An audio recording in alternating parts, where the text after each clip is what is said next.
All right, what's up, sports fans? Anthony with Bleacher Bums Gaming, and we are starting a new PC game project on the channel. And I don't do much with PC games, but picked up replay or PC replay baseball, and I played the cards and dice version, and enjoyed that. I'm just not a big charts guy, so other games just get more play than that does. And I heard good things about the PC version. And one thing I really like, obviously PC versus playing the physical cards and dice, is that this gets to the chart lookups much quicker. It's obviously very concise in the results and flows really, really well. Actually, um, in my opinion, of the games I've played that have PC translations of the cards and dice game, this might be the best. And I actually enjoy the PC version a lot more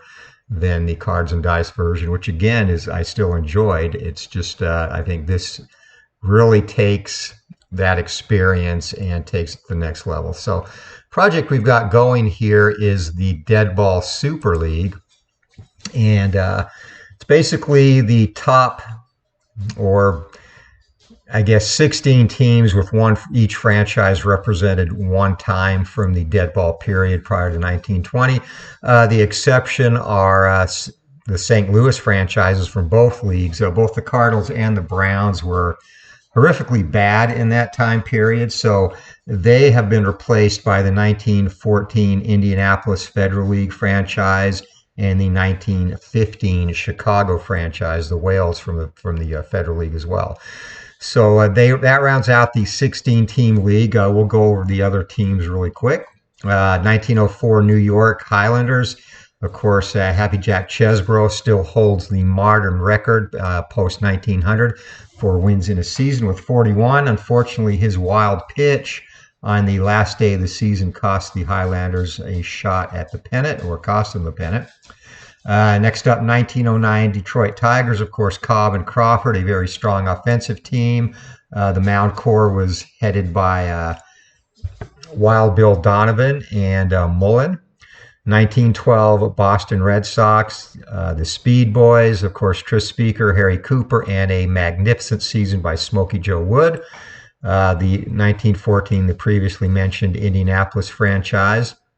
The 1919 White Sox, of course, the team that's through the 1919 World Series, and probably 1917 might have been a better selection. Actually, I think they were maybe even a slightly better team, but again, very close. Of course, Shoeless Joe Jackson, Eddie Seacott, and Lefty Williams, and a pretty solid franchise if they had stayed straight and played up to the best of their abilities. Of course, Chick Gandel, who came over from Washington, was really the catalyst in throwing this series along with Swede Risberg, the shortstop, and definitely a trade I'm sure Comiskey wishes he could have gone back on. The 1908 Cleveland, I believe they were the Broncos at the time, or the Naps. Of course, namesake Napoleon Lajoie, one of the premier hitters, great middle infielder, early part of the 20th century, late 19th century, and again, one of the top 3 to 4 bats in the game at that time. And of course, Addie Joss on the mound.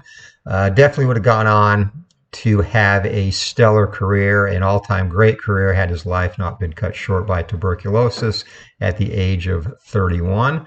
And then the 1911 Philadelphia Athletics. Connie Mack's Athletics really were the dynasty team in the American League in the dead ball era. And this is probably the best of the bunch. They were very strong throughout the early 1900s, and of course dominating in the first half of the teens. And of course that franchise was broken up after they lost to the 1914 Miracle Braves in the World Series. Connie Mack dismantled them, shipped Eddie Collins, an example, off to the White Sox. And their pitching staff was starting to get a little bit long in the tooth as well, with Gettysburg Eddie Plank, 38, I believe, in 1914. And finally, the 1912 Washington Senators. I probably would have gone with the 1913 version in this case. Again, both second place teams, but the 1913 season was a little bit better for Walter Johnson, actually one of the most dominating seasons in Major League history, a 36-7 record in 1913. Still a 30-plus game winner in 1912, though, so you can't really nitpick that. In the National League, the aforementioned Chicago Whales from the Federal League, the 1915 Philadelphia Phillies, which really are an overlooked team from the dead ball time period. They were extremely strong. Of course, Grover Cleveland Alexander. They had probably the premier power hitter of the dead ball era, prior, of course, to Babe Ruth getting on the scene and Gavy Cravath. Just a solid lineup from top to bottom. The 1916 Brooklyn Dodgers, I believe it went by the Robins at that time. Another strong lineup, Zach Wheat in the outfield, Knapp Rucker on the mound. So it was a team that was sprinkled with a couple of Hall of Famers, and again, very solid top to bottom lineup. The 14 Braves, the Miracle Braves we spoke about earlier, and really just a team that happened to put it all together behind two very strong years from their pitchers, led by Bill James. And of course, they were in last place in July, rallied to take the National League pennant, and then swept the White Sox in the World Series. Or I'm sorry, the A's in the World Series.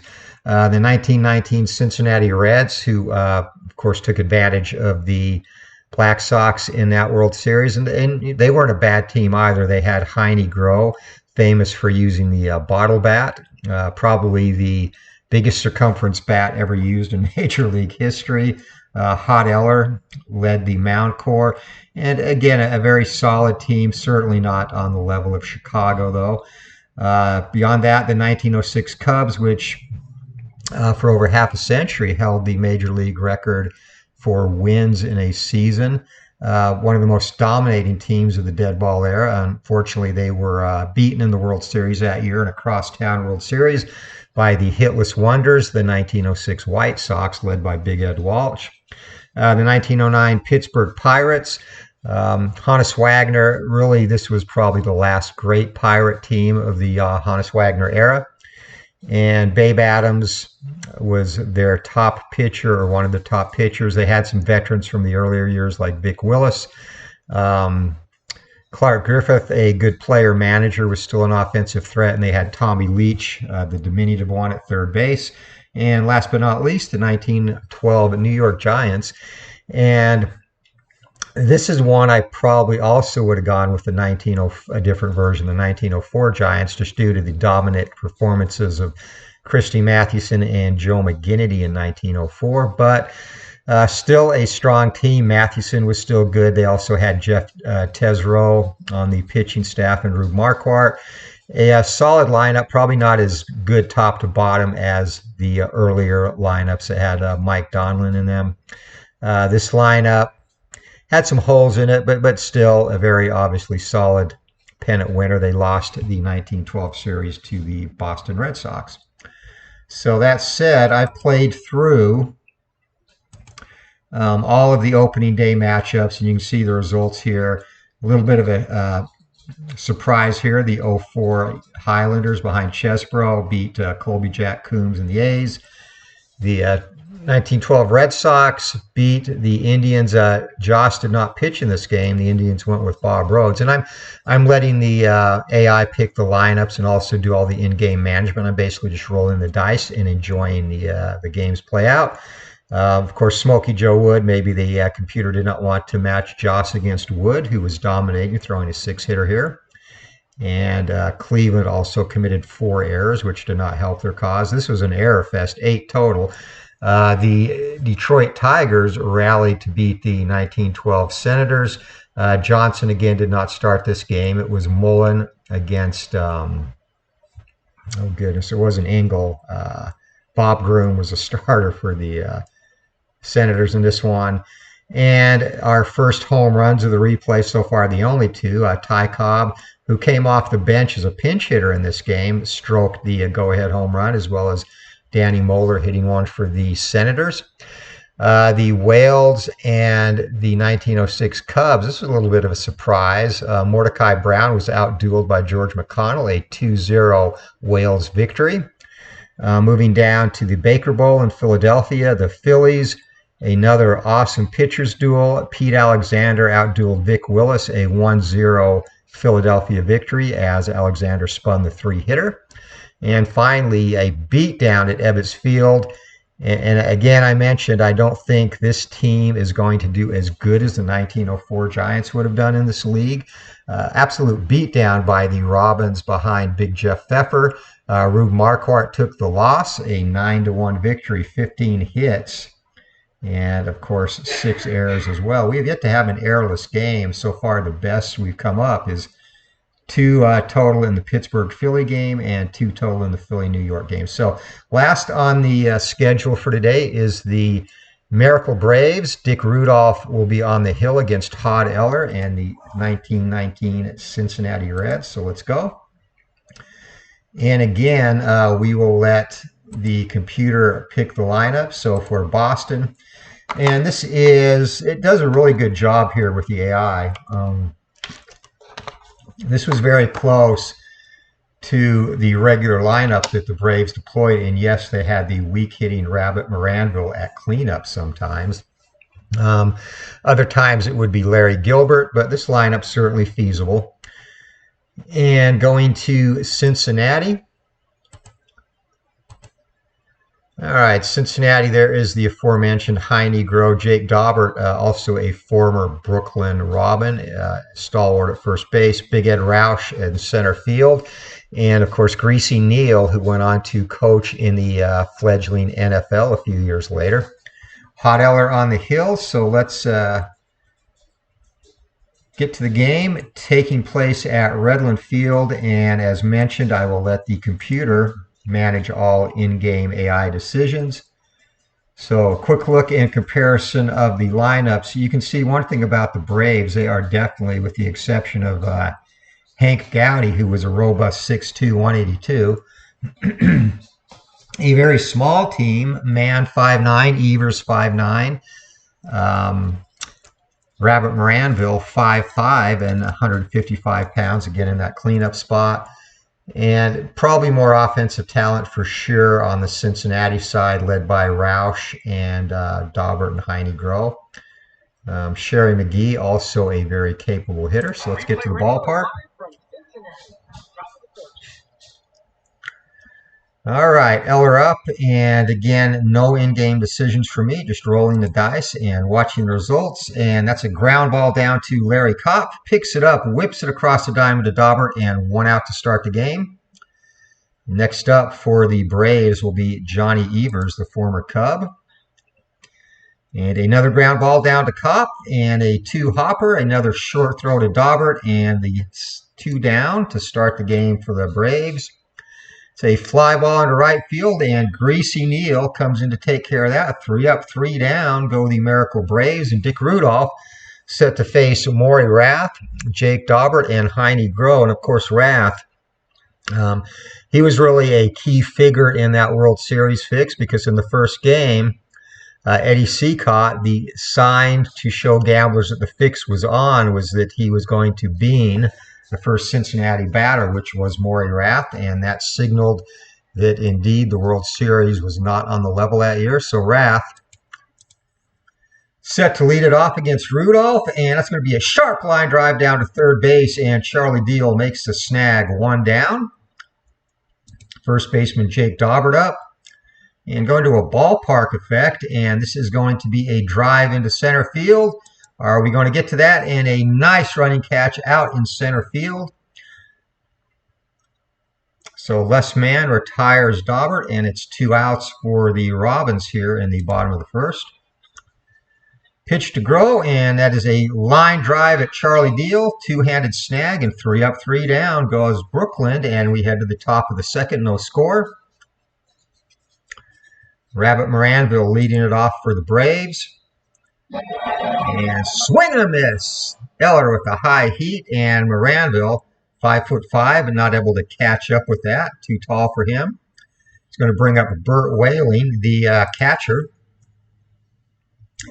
And another strikeout. Eller this time freezes him with a curveball. 2 down for the Braves as Hank Gowdy Gowdy playing first base, normally the Braves catcher, and he grounds out to his counterpart, and that's the end of the inning, unassisted by Daubert. So still looking for our first base runner. No score on the bottom of the second. It's going to be Roush, Neal, and Kopp for the Brooklyn Nine. And finally, that is a line drive into center field. Roush takes a big turnaround first base, and he goes headfirst slide, beats the throw for man as the Brooklyn Nine. And he's still going as man struggles to get that picked up, but Roush will hold instead of going for the triple. Brings up Greasy Neal. And Greasy Neal in 1919, he was a average dead ball hitter, 1 home run, 242 batting average. Rudolph has a sign. Here comes a pitch. I don't know why I keep saying Brooklyn. It's Cincinnati and Boston. Just ignore all of that. We are going to have a sacrifice bunt attempt by Neal, and he is a good bunter. Unfortunately, this time he gets it bad, and that's going to be a fielder's choice. So one of the couple of rules there that was unfortunate. So 1 down, Neal at first base, Kopp the batter, and that's a ball hit down to Johnny Evers. Evers sidearm throw to shortstop, and the double play out of the inning go the Braves, and for the Reds, or I'm sorry, for the Braves, it will be Gilbert, Deal, and Rudolph here in the top of the third. It'll be a line drive towards right field, and it's going to drop in front of Neal for a single. Gilbert on at first base. Charlie Deal, the batter now, as Eller. Going from the stretch, here comes the pitch. And that is a dribbler out in front of first base.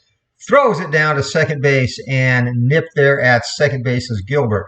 1 down as the pitcher Rudolph steps in.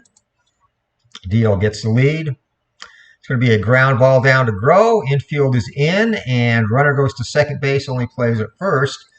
So I'm not sure why they would not be at double play depth there, but 2 outs. Eller looking to get out of the inning. Pitch to man. Swing and a miss. Strike 3, and Eller. 1 hit through 3 innings as we head to the bottom of the third, and the Reds will send Mcgee, Raritan, and the pitcher spot to the plate. Comes a pitch from Rudolph, and that's going to be a ground ball down to Gowdy. Gowdy scoops it up and beats Raritan to the bag, or Mcgee to the bag. 1 down. Raritan the batter. And down to second base, Johnny Evers, the short throw to first. 2 quick outs here in the bottom of the third inning. Brings up Hod Eller in the pitcher spot. It's going to be a deep fly to left field. Going back is Connolly, and running hauls that in over his shoulder. So through 3 innings, it is no score, and we head to the top of the fourth. It'll be Evers, Connolly, and Moranville for the Braves. It's going to be a ground ball down to shortstop. Kopp picks it up, whips it to Daubert. 1 down.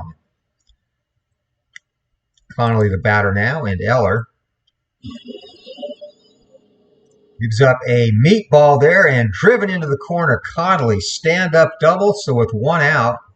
And Rabbit Moranville, the, again, very diminutive cleanup hitter up. Scoring position. Here comes the pitch. And Moranville takes one in the ribs, trots down to first base with a smile on his face. First and second now, 1 down, and Burt Whaling up, the catcher. And Whaling in 1919, a part-time player, he only hit .209, so not the person you'd ideally want in this situation. Let's see if Eller can get him.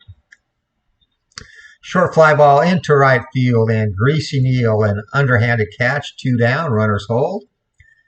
Hank Gowdy, again playing first base today, and much better hitter than Whaling was. And again, normally the catcher, he did hit .243, 3 home runs, 6 triples. And here comes a pitch from Eller.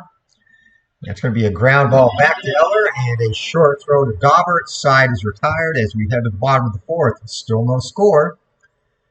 And for Cincinnati, it'll be top of the order. Maury Rath, Jake Daubert, and Heine Groh. Pitch, and it's a ground ball down to Evers, and Evers quick throw to Gowdy, nips Maury by a couple of steps, one down. And I guess I kept calling Cincinnati Brooklyn because of Daubert and the fact that Brooklyn played in the last game. Now, this is what I'm talking about with the flow. This obviously adds steps, and sometimes you'll make mistakes in the cards and dice version, especially if you don't play it regularly, which I don't. But this is very nice. Brings up all the extra rolls for you. And again, 52. Above that, it's going to be an error. So Rudolph attempting to field that, does so smoothly and gets the quick out to first base. 2 down for Heine Groh. Groh puts the ball into play, and his bottle bat drives that into the corner. He's got a double ahead of the throw back in from the outfield. So 2 down, runner in scoring position for the Reds, and Big Ed Roush at the plate. Here comes the pitch, and that is a line drive single to Connolly. Possible error, and an error will definitely get a run home. And can Connolly field that? He does. So Heine Groh is going to hold at third base. Runners at the corners now 2 down. Rudolph in a bit of a jam here in the bottom of the 4th. Here comes the pitch, and swing and a miss. Comes up big, striking out Greasy Neal to end the inning. So we head to the 5th. This game speeding along, no score. As another good dead ball pitchers duel, it's going to be Gilbert, Deal, and Rudolph for the Braves. And swing and a miss. So Hod Eller. Eller now, that's his 4th strikeout of the game through 4 1/3. So Hod is dealing on the hill as Charlie Deal steps in. It's going to be a ground ball down to third base. Groh coming in, scoops it up, sidearms at first base, and 2 down for the pitcher spot, Dick Rudolph. Rudolph, a abysmal hitting pitcher, only 125, so this should be easy work for Eller. Here comes a pitch. And that's going to be a swing and a miss. So Eller, 3 up, 3 down. We are halfway through this, no score. And for the Reds, it's going to be Kopp, Sherry Mcgee, and Bill Raritan. Rudolph sets, kicks and deals, swing and a miss. Kopp goes down with a mighty hack at that pitch. Rudolph stepping behind the hill, rubbing down the ball, ready to face Mcgee. Here we go. And it's going to be a walk as Sherry Mcgee, 3-1 count just outside. Mcgee down at first base, and it's going to be an automatic steal attempt. Another thing, and I think it does this really well for the dead ball era, you can do steals manually or let the computer do them for you. And it does call for a very accurate number of steals, very much in line with what happened there. Early samples, I think the caught stealing percentage might be a bit high, but we have to let that play out. Obviously, a handful of games is not a good sample size. So Mcgee gets the lead. He goes, and Mcgee gunned down. And a nice throw from Whaling, so that's 2 out now. And Cincinnati possibly run out of an inning here as Raritan steps up. Looping drive into center field and racing in to make the catch. Just getting there in time is Les Mann, and side is retired as we head to the 6th. Again, still looking for our first score. Hod Eller back on the hill through 5 innings. He's given up 2 hits, fan 5, a .40 whip. Les Mann ready to hit away. Les Mann has grounded out to short, struck out today. And it's going to be a ground ball down to Rath, and Maury, the short throw to first base, 1 down. Johnny the Crab Evers up now, and Evers, one of the more colorful personalities of the dead ball era, very high strung, steps in. It's going to be a single, and Evers goes the opposite way to left field, and he's going to try for a double, a big turn. Evers being aggressive. Here comes a throw, and he is safe just ahead of the throw and the tag. So 1 down, runner in scoring position, and Joe Connolly a chance to get our first run of the game across. It's a line drive towards right field. That's going to drop for a single. Evers takes a turn at third, coming home well ahead of the throw from Neal, and jumping out to a 1-0 lead is the Miracle Braves as they collect their 4th hit, and Connolly at first base. He's going to hold. Moranville, ground ball down to third. Infield is halfway in. That's only going to be a fielder's choice as Groh goes to Rath. So one down. Again, there probably should have gone for the double play, but Moranville, he's going to take a lead. And off he goes. Here comes the throw, and actually a double pump there. And going back to first base is Moranville. He's going to have to hold now as Whaling set to hit away. Swing and a miss. So Eller, after giving up a couple of hits and a run, gets out of the inning. It is 1-0 as we head to the bottom of the sixth inning. Rudolph set to face the pitcher spot. Maury Rath and Jake Daubert. Eller, his first time up, flew out to left field. And it's going to be a swing and a miss, so a strikeout. And for Dick Rudolph, that's his third strikeout of the game to go with one walk. Back up to the top of the order, and Maury Rath is 0 for 2, a line out and a ground ball to second. And another strikeout for Rudolph as Rath takes one off the inside corner, bat on his shoulder, 2 down. Jake Daubert set to hit away. That's a ground ball back to the pitcher and a short underhand throw to first base. 3 up, 3 down as we head to the top of the seventh inning. Eller still on the hill for the Cincinnati Reds, and he'll face Gowdy, Gilbert, and Deal for the Miracle Braves. Comes a pitch, and we have a potential rare play. And it's going to be into foul territory. And Rath ranging over to get that, can't get there, and it falls foul, and back up to hit is Gowdy. Eller resets. Here comes the pitch, and ground ball down to first base, and Daubert's going to take that himself. So one down, and Gilbert, the batter, Gilbert has singled and struck out today. Gilbert gets a hold of that, drives it into left field, going back, and Sherry Mcgee in front of the warning track, 2 down. Charlie Deal now the batter. He has 2 ground outs. Eller gets a sign, leans in. Here comes the pitch. Swing and a miss. So Hot Eller, going to be strikeout number 6 as we head to the 7th inning stretch. Again, another dead ball classic pitchers duel, 1-0. The Boston Braves lead the Cincinnati Reds. And for Cincinnati, it will be the purveyor of the bottle bat, Heine Groh, Ed Roush, and Greasy Neal, the heart of the order. Rudolph digs at the mound, kicks some dirt out of his spikes, shrugs his shoulders, and steps on the rubber to get the sign. We are ready to go. Bottom of the 7th inning. Here comes a pitch to Groh. And it's going to be a single into right field. Groh loops that in front of Gilbert. And we have a base runner to start the 7th. And Groh, good speed. He's going to try and steal. And again, not able to get the lead. He's going to have to hold. So Roush, 2-1 count. Here comes a pitch. And a bunt by Roush. And Roush pops that up, and it is going to be a wasted at bat. And again, there, Roush, probably the best hitter in this lineup. Maybe should have hit away, but that's 1 down. Greasy Neal up, and Greasy Neal has grounded out and also struck out. Here comes the pitch. And swing and a miss. He struck out again, so Neal goes down as Rudolph. 2 quick outs. Heine Groh still at first. Larry Kopp. Ballpark effect is going to be an out or a single. And Redland Field slightly favoring the hitters here. And that's going to be a single as we get our complimentary news pop up there. So at second base, Groh, with his speed, is going to round the bag and head to third. And he gets in there easily. Extra base.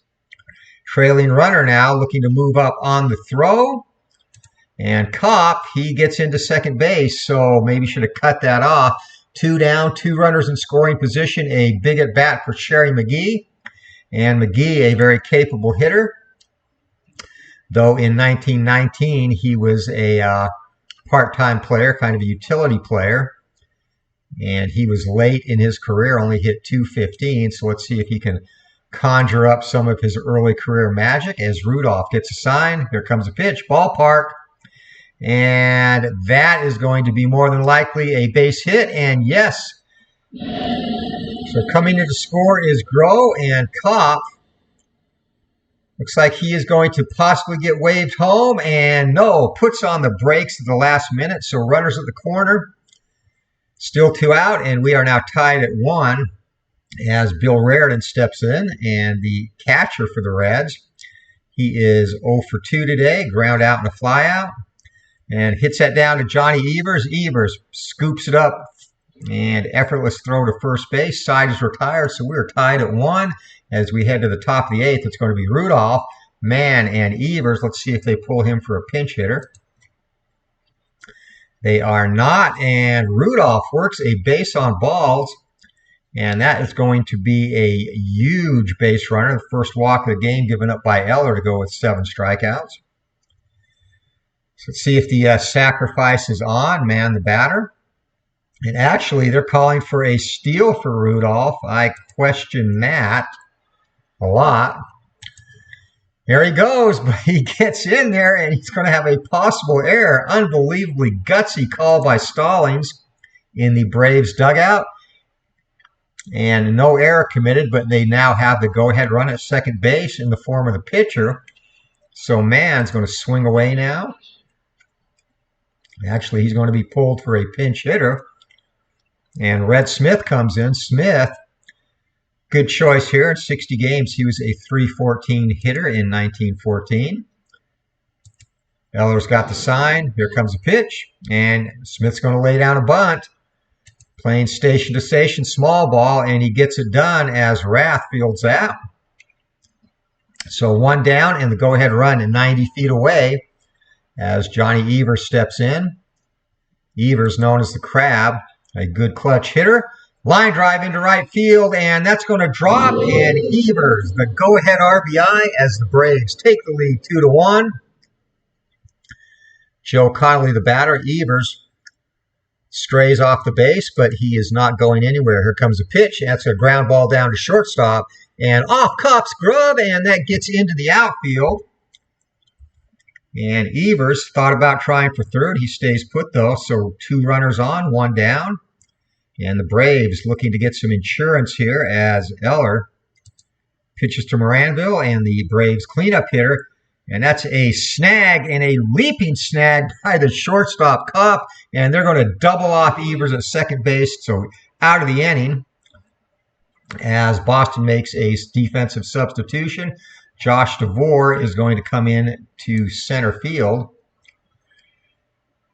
So Dick Rudolph, 6 outs away from the complete game win. This has been a very well-pitched duel, both teams with 6 hits, and better than that, no errors. This will be the first game of our Deadball Super League that we have not had an error. But look at that, the pitcher, hot Eller, are you kidding me? A circuit shot, home run, touches them all, and again we are tied 2-2. And Eller helping his own cause. And I do not know, he actually did hit 1 home run in 1919. So he couldn't think of a better time to hit one here in the Deadball Super League. Tied up at 2, and top of the order for Maury Rath. Here comes a pitch, and that's a ground ball down to second base. Evers fields that and sidearms it to Gowdy, 1 down. Jake Daubert today is 0 for 3. He's grounded out to the pitcher twice and flown out to center field. Rudolph still disgusted over that long ball surrender to Eller. Here's the windup and the pitch, and that's going to be a potential walk. We're going against the Rays number, and it is above his control range, so that is a 1-out walk. So Rudolph, still good to face 5 batters, but perhaps he's starting to tire just a little bit here. Late in the ball game, but comes back with a big strikeout there. So 2 down as Heine Groh goes down. Unable to get that massive bat head on the ball, and that brings up Ed Roush. Roush today has doubled and singled, popped out on a bunt attempt. So Roush having a good day at the plate. Here comes a pitch from Rudolph as we get another news flash. I have to disable that.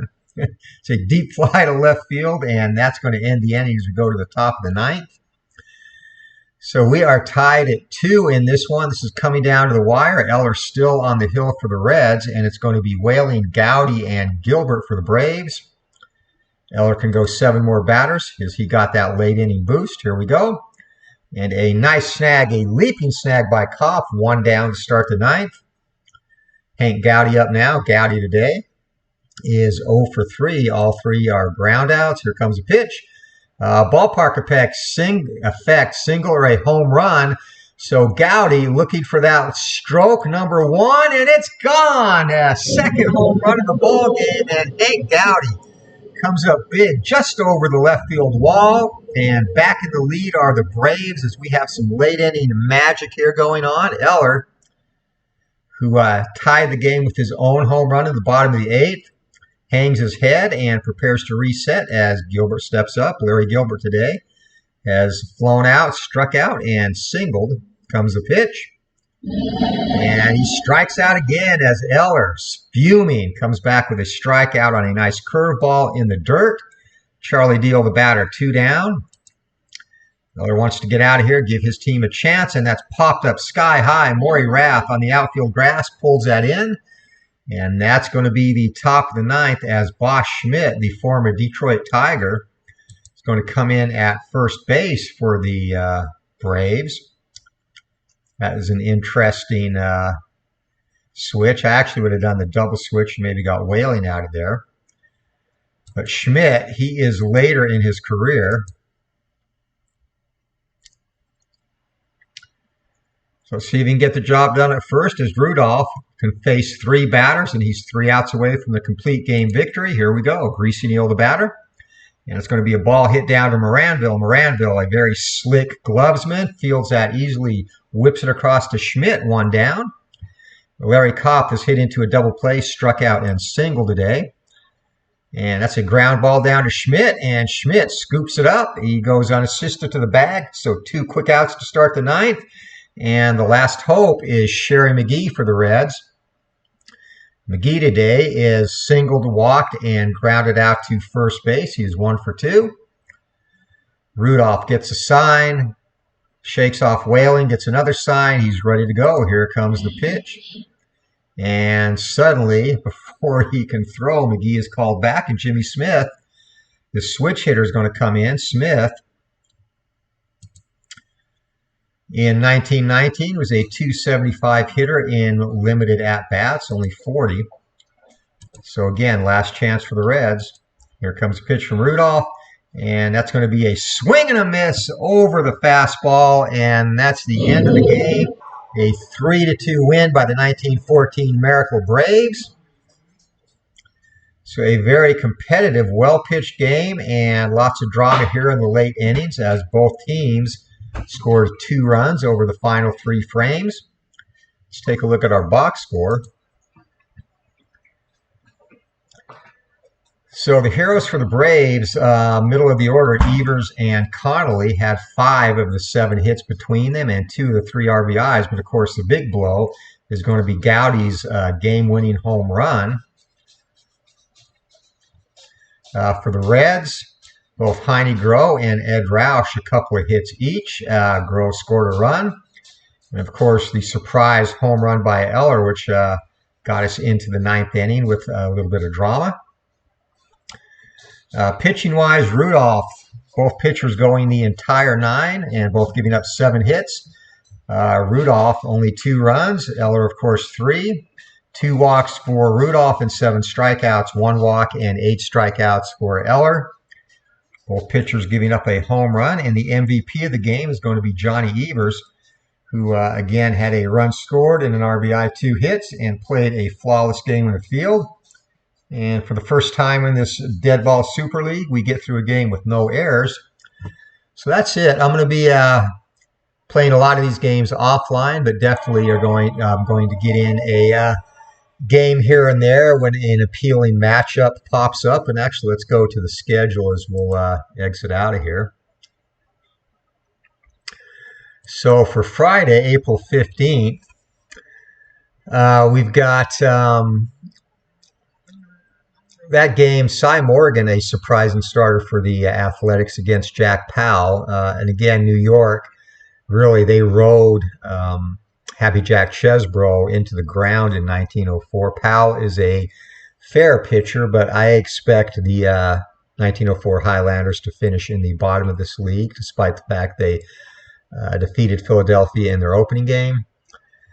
Cleveland and Boston. I think the game we will do next for this day will be this Detroit-Washington matchup, because who does not want to see a Ty Cobb-Walter Johnson matchup? And again, Johnson, phenomenal season in 1912. We'll actually take a look at his real-life stats that are not showing up here.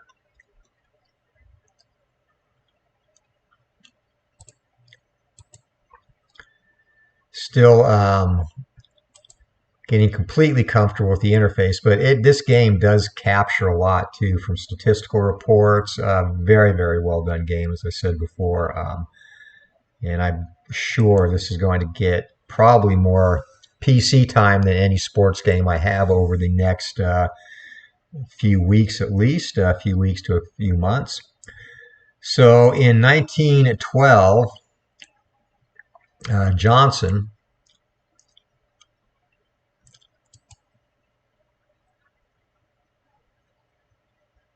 statistics, that would help.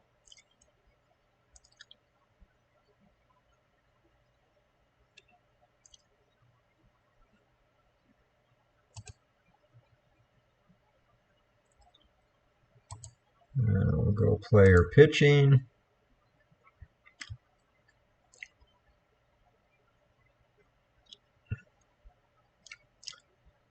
I was able to find this easily the other day. Let me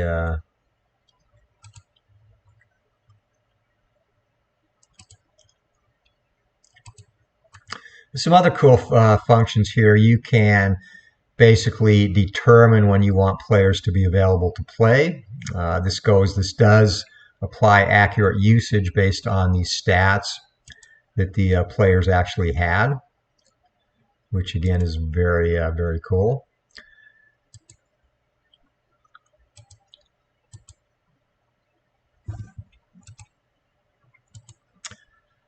You can toggle between pitchers and pitcher and hitter cards here.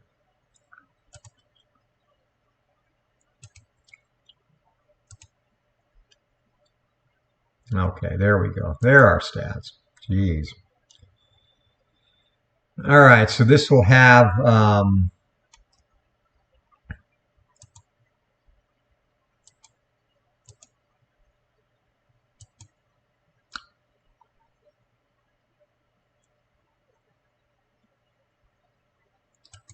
let's get the pitchers in here.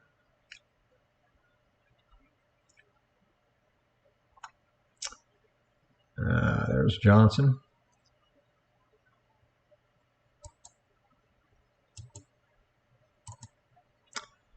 Well, anyway, he won 30-plus games. I honestly thought there was a place here where you could bring up a real... maybe there is. Oh, right here.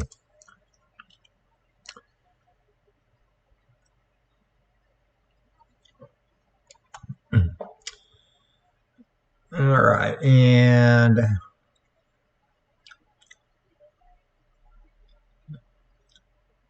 Johnson actually is not appearing in here yet because I haven't used him yet, so that's fine. We'll when we get to him, we'll look at his stats.